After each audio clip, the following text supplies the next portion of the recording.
A paz de Deus, amados irmãos. Então, continuando a leitura bíblica, hoje em Mateus 3, diz assim: João Batista. E naqueles dias apareceu João Batista pregando no deserto da Judéia, e dizendo: Arrependei-vos, porque é chegado o reino dos céus, porque este é o anunciado pelo profeta Isaías, que disse: Voz do que clama no deserto, preparai o caminho do Senhor, endireitai as suas veredas. Este João tinha o seu vestido de pelos de camelo, e um cinto de couro em torno de seus lombos, e alimentava-se de gafanhotos e mel silvestre. Então ia ter com ele Jerusalém, e toda a Judéia e toda a província adjacente ao Jordão. Eram por ele batizados no rio Jordão, confessando seus pecados. E vendo ele muitos dos fariseus e dos saduceus que vinham ao seu batismo, disse-lhes: Raça de víboras, quem vos ensinou a fugir da ira futura? Produze, pois, frutos dignos de arrependimento, e não presumais de vós mesmo, dizendo: Temos por pai a Abraão, porque eu vos digo que mesmo destas pedras Deus pode suscitar filhos de Abraão. E também agora está posto o machado à raiz das árvores. Toda árvore, pois, que não produz bom fruto, é cortada e lançada no fogo. E eu, em verdade, vos batizo com água, para o arrependimento, mas aquele que vem após mim é mais poderoso do que eu, cujas alparcas não sou digno de levar. Ele vos batizará com o Espírito Santo e com fogo. Em sua mão tem a pá. Ele limpará a sua eira e recolherá no celeiro o seu trigo, e queimará a palha com fogo que nunca se apagará. Então, aqui João Batista preparou o caminho do Senhor, né? Como estava escrito lá na profecia de Isaías, né? Que ele ia endireitar lá o caminho do Senhor. Então, ele ficava lá no Rio Jordão, batizando, né? E falando para as pessoas, né? Que era vinda lá o reino de Deus. E pregando, né? Para essas pessoas, né? A vinda do Senhor. Preparando elas para a vinda de Jesus. Então, ele ficava lá, né? E aí ia lá os fariseus, né? E ele, né, falava para eles, né, quem vos ensinou a fugir da ira futura, né? Produze frutos de arrependimento. O que é o fruto do arrependimento? O fruto é a mudança, né? É uma nova vida. Não adianta a pessoa se arrepender, né, da boca para fora, falar que está arrependido e continuar vivendo do mesmo modo, né? Então, ele ensinava lá as pessoas como agir, né? E ele explicava, né, que a gente tem que produzir frutos de arrependimento. Então, aquele que se arrepende verdadeiramente, ele muda a vida dele, ele passa a viver de forma diferente, né? Não adianta falar que está arrependido e continuar levando a vida do mesmo jeito. Então, continuando, o batismo de Jesus. Então veio Jesus da Galiléia ter com João, junto do Jordão, para ser batizado por ele. Mas João opunha-se-lhe, dizendo: Eu careço de ser batizado por ti, e vens tu a mim? Jesus, porém, respondendo, disse-lhe: Deixa por agora, porque assim nos convém cumprir toda a justiça. Então ele o permitiu. E sendo Jesus batizado, saiu logo da água, e eis que se lhe abriram os céus, e viu o Espírito de Deus descendo como pomba e vindo sobre ele. Eis que uma voz dos céus dizia: Este é meu filho amado, em quem me comprazo. Então, olha que lindo ali, né?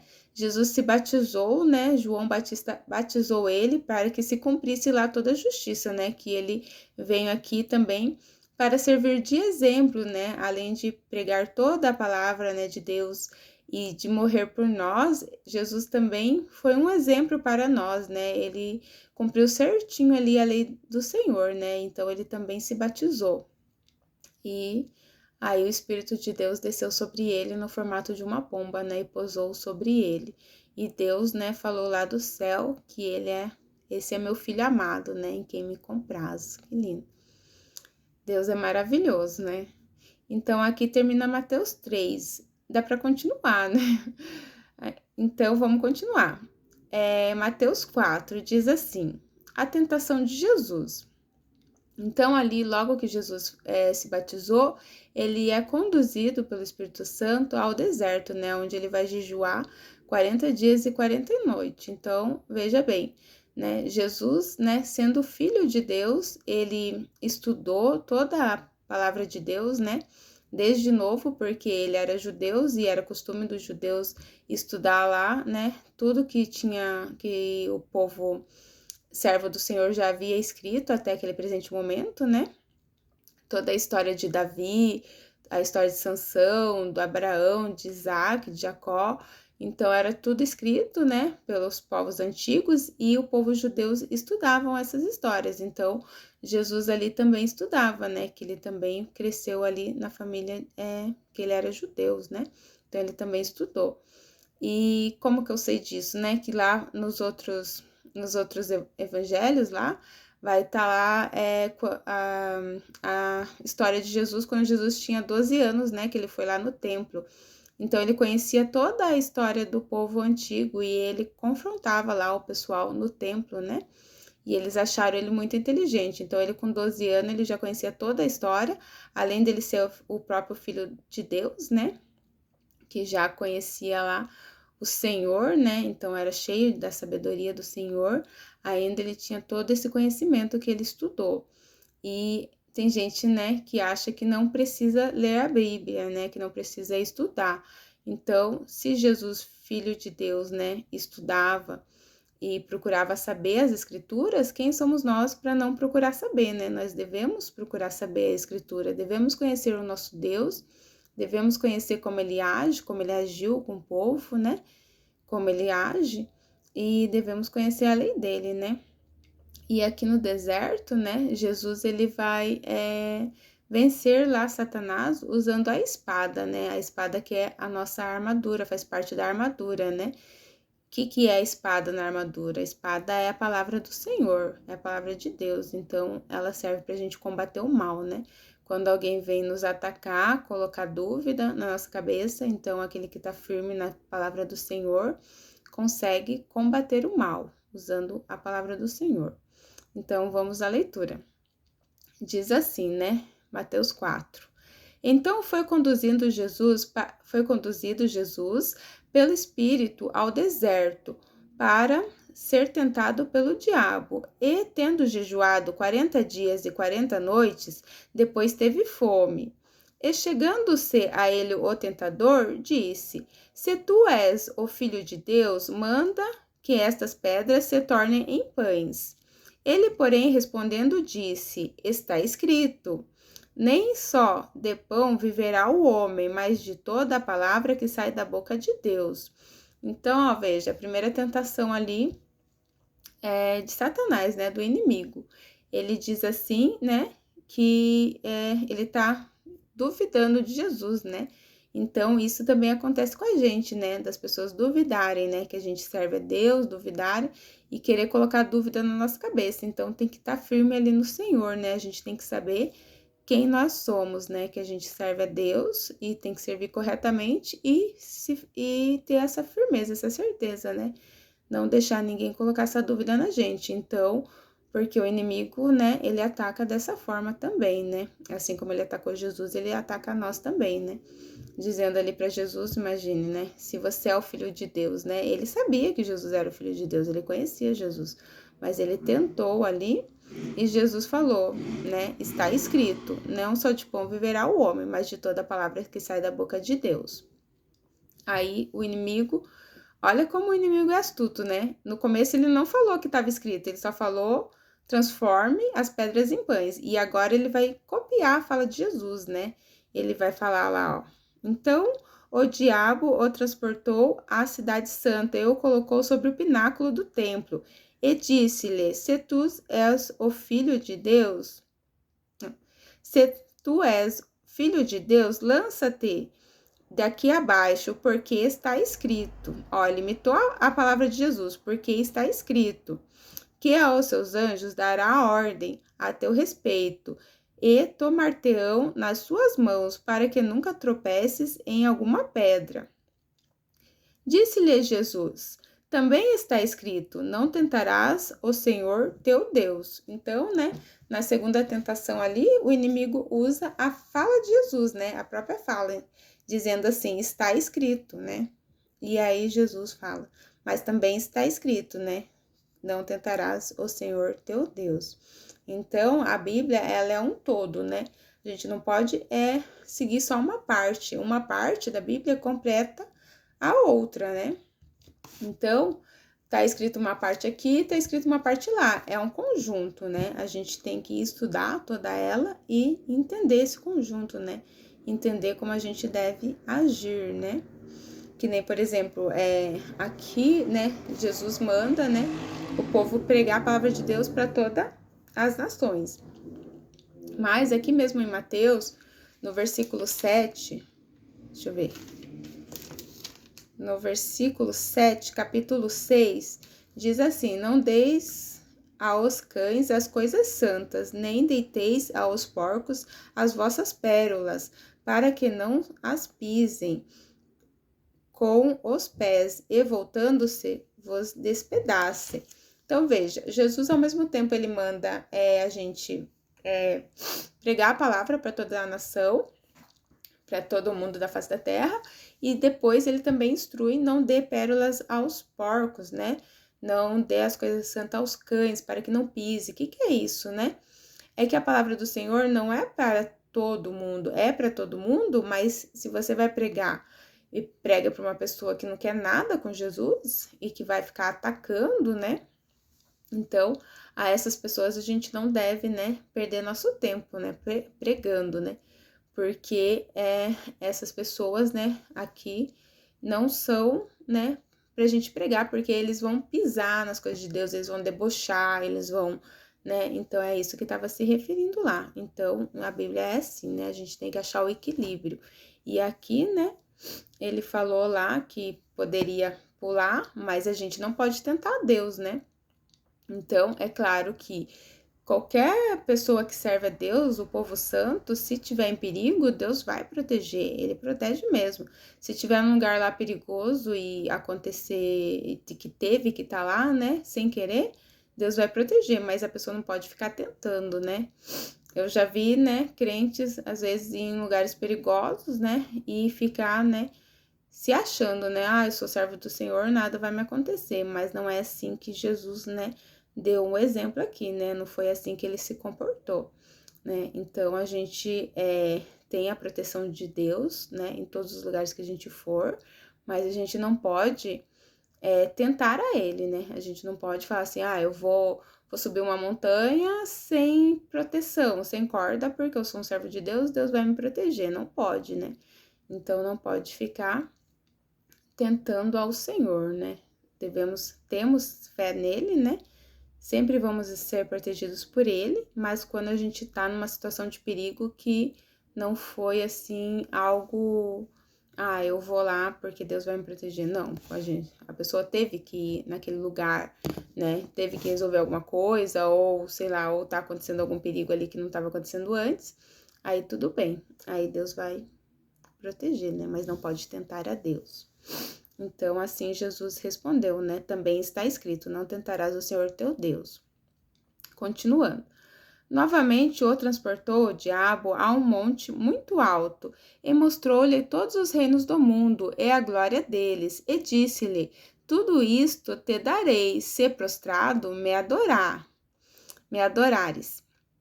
Então disse-lhe Jesus: vai-te, Satanás, porque está escrito: ao Senhor teu Deus adorarás, e só a ele servirás. Então o diabo o deixou, eis que chegaram os anjos e o serviram. Então, olha a astúcia ali, né? Querendo ser adorado por Jesus, né? Ele tava doido, né? Então e aqui a gente vê, né, que ele tem, né, riquezas para dar para as pessoas. Então, Deus também abençoa as pessoas, né, financeiramente, né? Não é um pecado ser abençoado financeiramente, mas nem toda riqueza vem do Senhor, né? Riqueza vinda de coisas erradas, né, de falcatrua, de coisas erradas, de, sei lá, golpes, né? Não é do Senhor. Então, Deus abençoa, assim, o povo dele financeiramente, né? Abraão era muito abençoado, Jacó, Isaac, né? Imagine, eles tinham vários gados, eles tinham até servos e servas, né? Então, era um povo muito abençoado, né? Não era um povo, assim, né, que passava necessidade. E Salomão também, né, foi o mais, assim, rico da época, né? Então, Deus abençoa, mas nem toda riqueza vem do Senhor, né? Se você está sendo abençoado financeiramente, mas se está fazendo coisa errada, né? Se está enganando, se está deixando de pagar seus funcionários certinho, se tem funcionário sem registrar, você está errado, né? Essa tua riqueza não tá vindo do Senhor. Então tem que tomar cuidado, né? A gente tem que ser honesto, né? A gente pode ficar rico, a gente pode crescer financeiramente, mas tudo com honestidade, né? Com honestidade, temendo ao Senhor, não passando ninguém para trás, não dando golpe em ninguém e não deixando de obedecer à lei, né? Porque é agradável ao Senhor que a gente obedeça à lei da terra, né? Que a gente ande certinho. Continuando. Jesus em Galileia, os primeiros discípulos. Jesus, porém, ouvindo que João estava preso, voltou para Galileia e, deixando Nazaré, foi habitar em Capernaum, cidade marítima, nos confins de Zebulon e Naftali. Olha que legal aqui, né? Jesus foi habitar lá na cidade, né? Chamada nos confins lá, né? De Zebulon e Naftali. Zebulon e Naftali era o nome lá dos filhos de Jacó, que a gente leu lá no final de Gênesis. E Jacó, né, tinha abençoado lá Zebulon, né, profetizando, né, que ele ia morar lá em lugares marítimos, né, próximo ao mar. E ele realmente foi, né, realmente se cumpriu, né, quando foram dividir as terras lá, depois que Moisés, né, que o povo lá, Josué, conquistou lá as terras, né, que Deus havia prometido lá para o povo de Jerusalém, para o povo de Israel, aliás. E então, Zebulon realmente ficou com a parte das terras lá marítimas. E Naftali foi com ele, né? Também ficou com aquela parte. E eles cresceram muito no comércio marítimo, né? Os dois. Toda a família deles, né? E aí a cidade ficou lá com o nome deles. E aqui Jesus, né, vai morar nessas cidades, né? Então, Jesus sai de Nazaré e vai habitar lá na cidade de Capernaum, né? Cidade marítima nos confins de Zebulon e Naftali. Para que se cumprisse o que foi dito pelo profeta Isaías, que diz: a terra de Zebulon é a terra de Naftali, junto ao caminho do mar, além do Jordão, a Galiléia das nações, o povo que estava assentado em trevas viu uma grande luz, e aos que estavam assentados na região à sombra da morte, a luz raiou. Então, quem é essa grande luz? É Jesus, né? Jesus chegou lá para ficar lá com eles e pregar e curar, né? E fazer tudo aquilo que ele veio para fazer, né? Desde então começou Jesus a pregar e a dizer: arrependei-vos, porque é chegado o reino dos céus. E Jesus, andando junto ao mar da Galiléia, viu a dois irmãos, Simão, chamado Pedro, e André, os quais lançavam as redes ao mar, porque eram pescadores. E disse-lhes: vinde após mim, e eu vos farei pescadores de homens. Então eles deixaram logo as redes, seguiram-no. E adiantou-se dali, e viu outros dois irmãos, Tiago, filho de Zebedeu, e João, seu irmão, num barco com seu pai, Zebedeu, consertando as redes, e chamou-os. Eles, deixando imediatamente o barco e seu pai, seguiram-no. E percorria Jesus toda a Galiléia, ensinando nas sinagogas e pregando o evangelho do reino, e curando todas as enfermidades e moléstias entre o povo. E a sua fama correu por toda a Síria, e traziam-lhes todos os que padeciam, acometidos de várias enfermidades e tormentos, e endemoniados, os lunáticos e os paralíticos, e ele os curava. E seguia-o uma grande multidão da Galiléia, de Decápolis, de Jerusalém, da Judéia e da além do Jordão. Então, ali Jesus começa o ministério dele, né? Depois que ele foi batizado, tentado, né? Ele estava pronto, ele começou lá o ministério dele, né? No tempo do Senhor, né? Imagina, ele tinha 30 anos. Então, ele começa lá, né? Então, o Filho de Deus se preparou para esse momento, né? E a gente também deve seguir o exemplo de Jesus, né? A gente deve sempre estar nos preparando para trabalhar na obra do Senhor, né? Não só para entrar no reino dos céus, mas também para estar trabalhando na obra dele, né? Multiplicando, né? Multiplicando os talentos, né? Pregando a palavra do Senhor para toda criatura, dando bom exemplo, servindo ao Senhor com temor, com honestidade e firmes no Senhor, tá? Aqui termina Mateus 4. Então, no próximo vídeo a gente continua lá, né, em Êxodo, né, que a gente já terminou Gênesis, né, graças a Deus conseguimos. Então, Deus abençoe a todos, continue buscando do Senhor, lendo a palavra, né, e a palavra a gente tem que ler acompanhado de oração e jejum, tá? Sempre firmados no Senhor, que é o Senhor que vai dando a revelação, né, é o Senhor que vai mostrando aqui, que vai tirando nossas dúvidas, né? Muita gente lê e não entende o que está escrito. Então, é com a ajuda do Espírito Santo que vem o entendimento, tá? Que vem a sabedoria, que vem o entendimento. É com a ajuda de Deus, né? Só Deus para estar nos revelando esses mistérios da Bíblia, né? Tem muitos mistérios aqui. Então, clamando o Senhor, buscando e estando firme lá no Senhor, né? Que a gente vai vencer, né? Tá? Deus abençoe a todos, tenha uma boa noite.